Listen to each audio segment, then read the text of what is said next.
بسم الله والصلاة والسلام على خير خلق الله سيدنا محمد وعلى آله وصحبه أجمعين. النهاردة هنعمل مع بعض القرنبيط بطريقة سهلة وبسيطة. أول حاجة أنا حطيت المية تغلي وهحط مع المية معلقة كمون صغيرة، دي حلوة علشان الانتفاخات والكلام ده، بتخليه خفيف. وهبدأ أنزل المية طبعا بتغلي، هبدأ أنزل بالقرنبيط بتاعنا هسلقه زي ما احنا شايفين. طبعا أنا هنا بعمل ايه، بشيل الحاجات اللي هي دي، بشيلها بقشرها كده. تمام،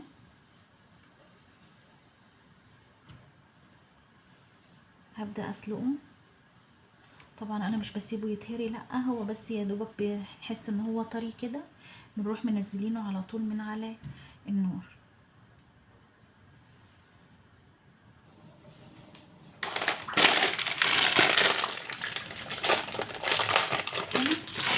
هبدأ اسلق كيس مكرونه.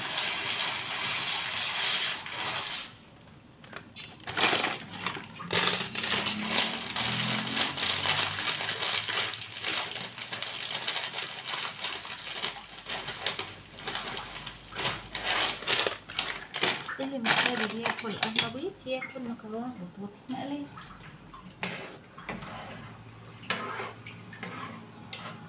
هنسيبها تستوي، وده كده القرنبيط بتاعنا اهو، بس هو لسه انا بعمله بايدي كده بختبره، هو لسه مستويش. تمام، نبدأ نجهز الخلطة بقى بتاعته. اول حاجة معايا في الخلطة هو الدقيق زي ما احنا شايفين. طيب انا كده نخلت الدقيق بتاعي. ايه اللي هحطه على الدقيق؟ هحط معلقة نشا كبيرة. ليه؟ لان النشا بتخليه مقرمش من بره وبيدي قرشة حلوة. تمام اهي. طيب وهحط ايه كمان عشان تخليه هش وحلو؟ هحط معلقة من البيكنج باودر، لاني انا هستغنى عن البيض. تمام، معلقة كبيرة من البيكنج باودر كده. تمام تمام زي ما احنا شايفين. طيب بعد كده هبدأ اعمل ايه؟ هبدأ اقلب المكونات دي كلها مع بعضها اهي. وهبدأ احط التوابل بتاعتي. التوابل بتاعتي هتبقى ايه؟ هتبقى كمون وفلفل اسود وملح بس. ادي الكمون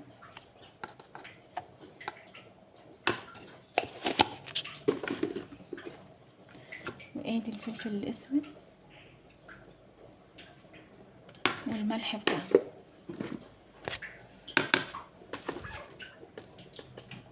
تمام تمام.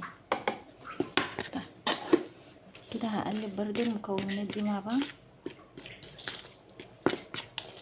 طيب هبدأ احط بعد كده ايه؟ هحط معاه اللبن. هنعمله باللبن عشان يبقى مغذي وحلو وبيديها شاشة حلوة خالص. تمام،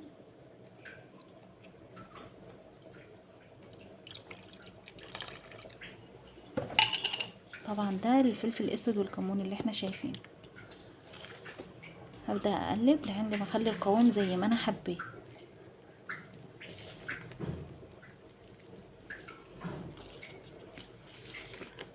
طبعا احنا لسه برضو ما خلصناش المكونات بتاعتنا كلها.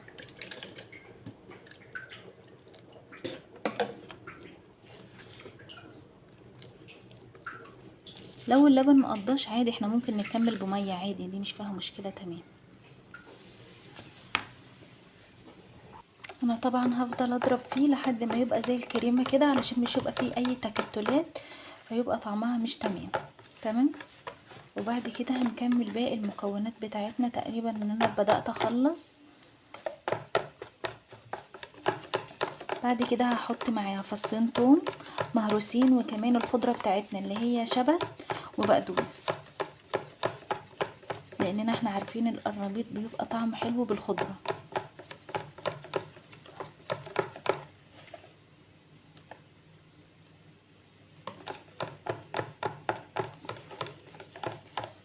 كده هنزل بالخضرة بتاعتنا.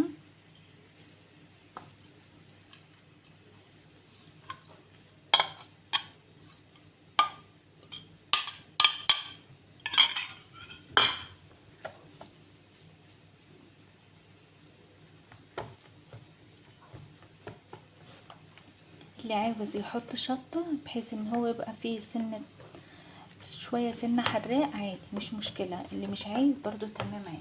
هبدأ انزل بالايه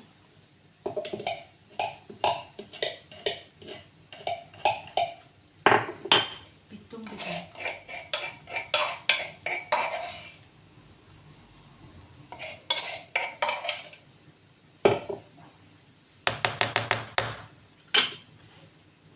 كده تعتبر الخلطة بتاعتنا جاهزة.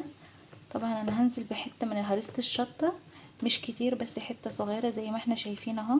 كده القوام بتاعنا اللي احنا عايزينه. لو انتي عايزة تخلي لونه اصفر، لون القرنبيط اصفر، ممكن تحطي عليه كركم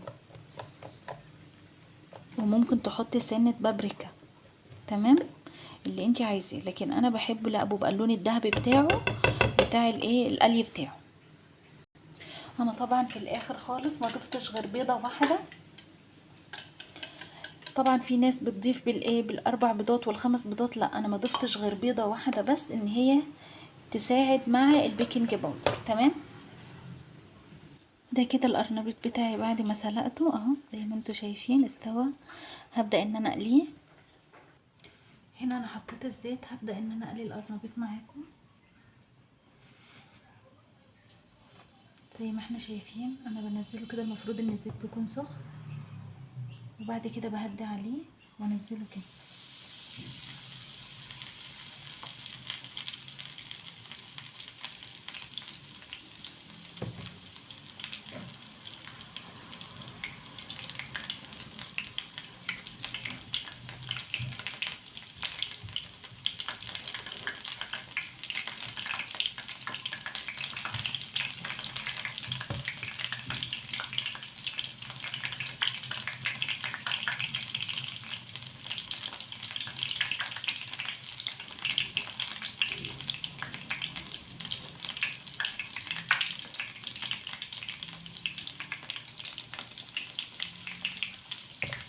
هسيبه طبعا لحد ما يستوي على مهله عشان من بره ومن جوه يستوي تمام.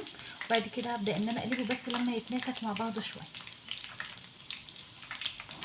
طبعا زي ما احنا شايفين اهو انا بدأت اقلب فيه تمام.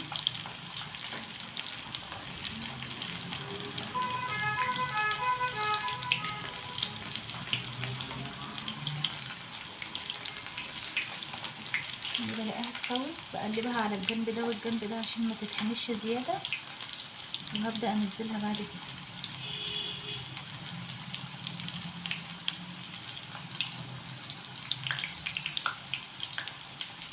زي ما احنا شايفين اهو.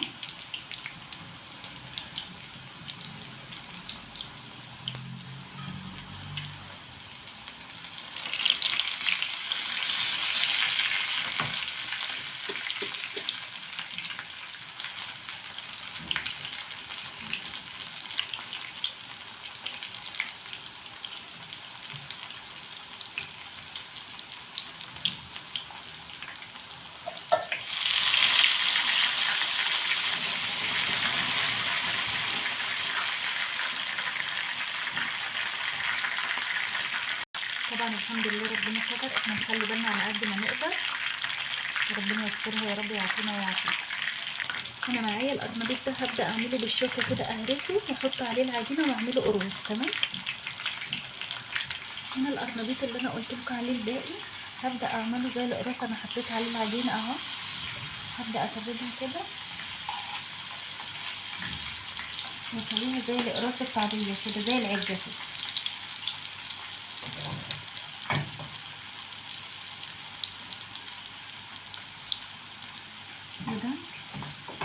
ده القرنبيط اللي انا عملته اهو.